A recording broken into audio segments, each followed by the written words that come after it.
तो फाइनली ढूंढ ही लिया आपने। हाँ, मुझे उम्मीद थी आप ढूंढ लोगे। आज की इस वीडियो के अंदर मैं आपको बताऊंगा क्लास 10 इंग्लिश, और यहाँ पे आपकी एक पोयम है फर्स्ट फ्लाइट बुक से एनसीईआरटी। पोयम का नाम है एनिमल्स, जिसको लिखा है वाल्ट विटमैन ने। और यहाँ पे इस वीडियो में इस पोयम को कराऊंगा। उसके बाद में इसके question answer and important question जो आपके इस पोयम से एग्जाम्स में आने के चांसेस रहेंगे, तो वो सारी चीज़ें इस वीडियो में होने वाली है। साथ में वर्ड मीनिंग्स भी होंगे। चलो शुरू करते हैं। मैं हूं अजय और आप देख रहे हैं सीसीएल क्लास। यहाँ पे अभी जो है पहले वर्ड मीनिंग्स जानने जरूरी है, क्योंकि पोयम एनिमल्स का तो पता है वैसे जानवर, और जानवरों की पोयम में कुछ वर्ड्स आएंगे अजीबोगरीब जो समझने जरूरी हैं। उनके लिए वर्ड मीनिंग जरूरी है, और वर्ड मीनिंग स्क्रीन पे आ चुके हैं। तो ये वर्ड मीनिंग्स थोड़े से स्क्रीनशॉट ले सकते हो या फिर पढ़ सकते हो वीडियो को पॉज करके।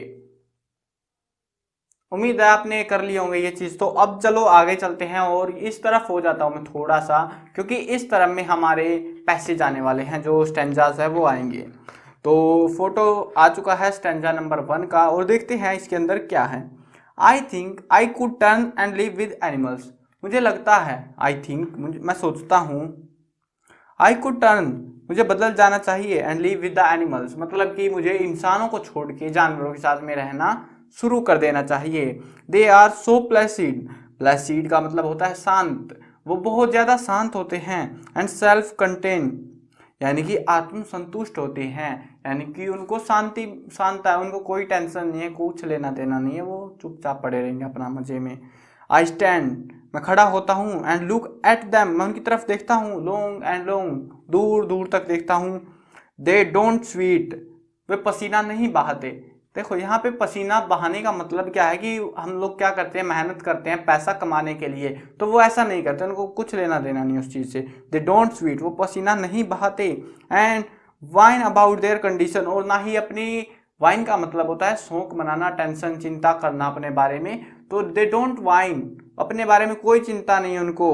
अबाउट देयर कंडीशन कैसे रह रहे हैं, जंगल में पड़े हैं, पत्थर पे पड़े हैं, कोई दिक्कत नहीं है उनको, जैसे पड़े हैं पड़े रहो, मजे है अपने ही। ठीक है। हम इंसानों का क्या होता है, छोटे घर में बड़ा चाहिए, बड़ा है उससे बड़ा चाहिए, ऐसा रहता है ना। तो उसके लिए हम क्या करते हैं, उसके लिए हम पसीना बहाते हैं, मेहनत करते हैं। तो वही मकसद यहाँ पे पोइट का है।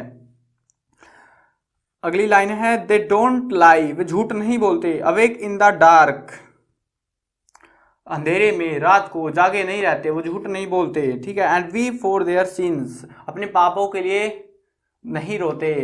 ठीक है। तो मतलब क्या है यहाँ पे कि वो अंधेरे में भटकते नहीं रहते, कुछ गलत सलत काम नहीं करते फिरते, वो अपने पापों के लिए बाद में नहीं पछताते। दे डोंट मेक मी सिक वे मुझे बीमार नहीं करते। Discussing their duty to God वो अपनी सिर्फ भगवान की प्रिय जो ड्यूटी है भगवान के लिए, उसी का पालन करते हैं। जो प्रकृति का नियम है उसी को चला रहे हैं। जैसे शेर बकरी को खाता है, बकरी जिसको भी खाती है, नॉर्मल है, जैसे चल रहा है चलने दो, कोई दिक्कत नहीं है, कोई टेंशन नहीं है, चुपचाप मजे में अपनी जिंदगी काट रहे हैं।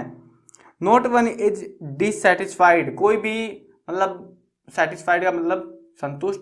नो वन इज डिससेटिस्फाइड कोई भी ऐसा नहीं है कि जो असंतुष्ट हो। Not one is demented with the mania of own things किसी को चिंता नहीं है कुछ भी इकट्ठा करने की, कि 2-4 बकरी फालतू मार के ले आओ, ऐसा कोई टेंशन नहीं है उनको। उनको अपनी जिंदगी अपना काम करने से मतलब है, जो भी करना है, पड़ा लेटना है लेट जाओ, कोई टेंशन नहीं, कोई नहीं टोकेगा उनको। ऐसे है, अपनी मन मर्जी के मालिक है वो। तो उम्मीद है स्टैंजा 1 आपको समझ में आया होगा। अब जो है देखो यहाँ पे क्या हो रहा है ना, पूरी पोएम के अंदर इंसानों को कंपेयर किया जा रहा है जानवरों के साथ में, और बताया जा रहा है कि जानवर कैसे बढ़िया हैं इंसानों से। ठीक है। चलो अभी स्टैंजा 2 पे आते हैं और देखते हैं स्टैंजा 2 को। Not one kneels to another कोई दूसरे के सामने अपने घुटने नहीं टेक देता। नील्स का मतलब होता है घुटने टेक देना, हार मान जाना। ठीक है। मतलब क्या होता है, कोई शिकारी आ गया, शिकार करने वाला, मतलब दूसरा जानवर आ गया शिकार करने के लिए किसी जानवर का, तो वो ऐसा नहीं कि चुपचाप आ जा भाई खा ले मुझे, नहीं, ऐसे घुटने नहीं टेकेगा, वो अपनी आखिर तक कोशिश करेगा। No to his kind that live 1000 of years ago जो हजारों सालों से चल रहा है उसको नहीं तोड़ते, वो नहीं करते। ठीक है ना। अपने जैसों के सामने भी घुटने नहीं टेकते। शेर के सामने शेर आ गया, घुटने नहीं टेकेगा, लड़ना पड़ जाए लड़ लेंगे लेकिन घुटने नहीं टेकेंगे, हार नहीं मानेंगे हम किसी भी कीमत पर। नोट वन इज रिस्पेक्टेबल कोई भी आदर के योग्य नहीं है, और अनहैप्पी ओवर द ऑल अर्थ, इस पूरी दुनिया में मतलब कोई खुश नहीं है, ऐसा है, ठीक है। सो दे शो देयर रिलेशंस, वो अपना जो है संबंध दिखाते हैं, टू मी, मुझसे, एंड आई एक्सेप्ट देम, जानवर जो है मुझसे संबंध दिखाते हैं कि मतलब हम लोग खुश नहीं है लेकिन वो तो खुश हैं, हमें शो करते हैं, और मैं जो है उनके साथ में आई एक्सेप्ट देम, उनको उस बात को स्वीकार कर लेता हूँ। दे bring me token of my self, token का मतलब होता है निशानी या फिर कुछ भी चीज़, जैसे आपका कपड़ा है वो एज अ टोकन अब यहाँ पे इस्तेमाल किया गया है। तो they bring me token of myself, वो मेरा खुद का निशान लाते हैं, and evince them plainly in their possessions, possessions होती है संपत्ति, ये कई बार आ चुका है इस बुक में वर्ड पोजेशंस, याद रखना पोजेशन का मतलब होता है संपत्ति, ठीक है। दे एविंस द, तो दे एविंस, एविंस का मतलब होता है पहचान करना, they evince the plainly in their possession, वो संपत्ति की पहचान कराते हैं कि ये इलाका है हमारा, ऐसे मतलब बांटा रखा है उन्होंने भी। I wonder what were they get these those token, मैं आश्चर्य में पड़ जाता हूँ, आई वंडर, आश्चर्य में पड़ जाता हूँ कि उनको ये टोकन, उनको निशानियाँ कहाँ से मिलती हैं, इतनी पुरानी निशानियाँ।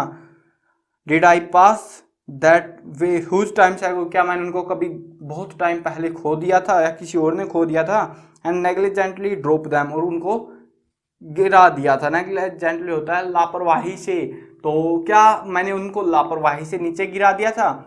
तो यहाँ पे इसकी जो है पूरी पोएम तो हो चुकी है, इसकी सेंट्रल थीम, ये अभी के टाइम की नहीं है, ये पोएम काफ़ी पुरानी है, 20वीं सेंचुरी की, वाल्ट व्हिटमैन ने जिसको इसको लिखा हुआ है, और उस टाइम में बहुत ज़्यादा क्रेज था इस चीज़ को लेके, तो जो कि एक अमेरिकन पोइट्री है, ठीक है ना। अब जो है इधर आ जाता हूँ, खत्म हो चुका स्टैंजास अपने, है ना।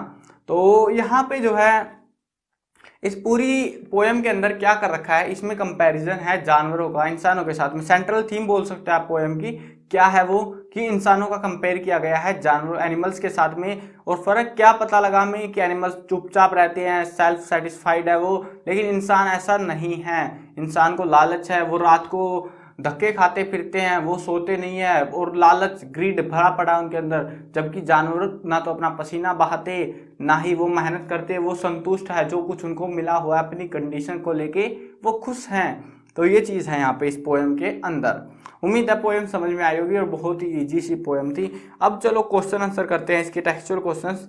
पहला क्वेश्चन आ रहा है, notice the use of the word turn in first line, I think I could turn and live with animals. यहाँ पे turn, what is the poet turning from, किससे बदल रहा है, वो इंसानों की जो मतलब जो चीज़ है, जो रूल है उससे बदल रहा है एनिमल्स की साइड में, ठीक है। तो अगला क्वेश्चन आ रहा है, मतलब इंसानों को छोड़ के बोल रहे हैं, इंसानों को छोड़ के जो है जानवरों में जा रहा है, सब समझ सकते हो आप इसको। अगला क्वेश्चन है, mention these things that humans do and animals do not, जो इंसान तो करते हैं लेकिन जानवर नहीं करते, वो चीज़ें आपको मेंशन करनी है। इंसान स्वीट करते हैं, पसीना बहाते हैं, लेकिन जानवर नहीं करते। जानवर जो है सेल्फ सेटिस्फाइड है, जबकि इंसान नहीं है सेल्फ सेटिस्फाइड, ठीक है। और उनको जो है इंसानों को मैनिया है, मतलब कि एक बीमारी होती है जिसके अंदर हम लोग सामान इकट्ठा करना शुरू कर देते हैं, मैनिया ऑफ थिंग्स, ओवनिंग थिंग्स, मतलब बीमारी है इकट्ठा करने की चीज़ों को, जबकि जानवरों को ऐसा कुछ भी नहीं होता है। तीसरा क्वेश्चन है, do human kneels to other humans who lived thousands of years ago, तो क्या जो है इंसान दूसरे इंसान के सामने घुटने टेक देता है जो हजारों साल पहले रहे थे, ठीक है। Discuss this in the groups, हाँ पहले क्या होता था, पहले युद्ध होता था, एक आदमी मतलब हारता दिखाई दे, घुटने टेक देगा, बोल देगा हार मान ली मैंने। तो जानवर ऐसा नहीं करते, या तो तू मरेगा या मैं मरूंगा, हार नहीं मानूंगा, आखिरी सांस तक लड़ेंगे, ऐसा होता है इनका, ठीक है। अगला आ रहा है, काफी बड़ा है ये तो, वट आर द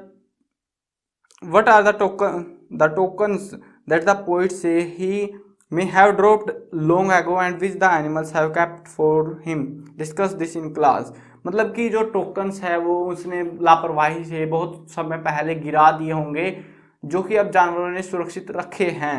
तो इससे आप क्या समझते हो, क्या है ये टोकन, ये वो निशानियां हैं इंसानों की जो जानवरों के साथ में मतलब पहले कुछ भी किया होगा, तो वो जानवरों ने जिसको संभाल के रखा हुआ है वो निशानियां हैं, ठीक है। जब हम लोग शिकार करते थे जानवरों का, शायद से उस टाइम की निशानियां इनके पास रही होंगी। तो अब बात आती है इसमें से इंपॉर्टेंट क्वेश्चंस की। देखो पोएम बहुत बड़ी नहीं है, क्वेश्चन भी ज़्यादा नहीं है। इंपॉर्टेंट क्वेश्चन कौन सा आने वाला है?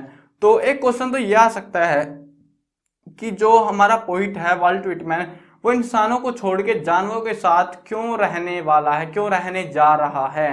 ठीक है, तो ये पूछा जा सकता है क्योंकि जो जानवर है वो सेल्फ सेटिस्फाइड है, झूठ नहीं बोलते, ये ऊपर का पहला पैसेज इंपॉर्टेंट है इसमें से, एक तरीके से बोलो तो इसमें ही सारी लाइनें कवर कर रखी है। उसके अलावा एक क्वेश्चन आ सकता है सेंट्रल थीम को लेके कि पोएम की सेंट्रल थीम क्या है।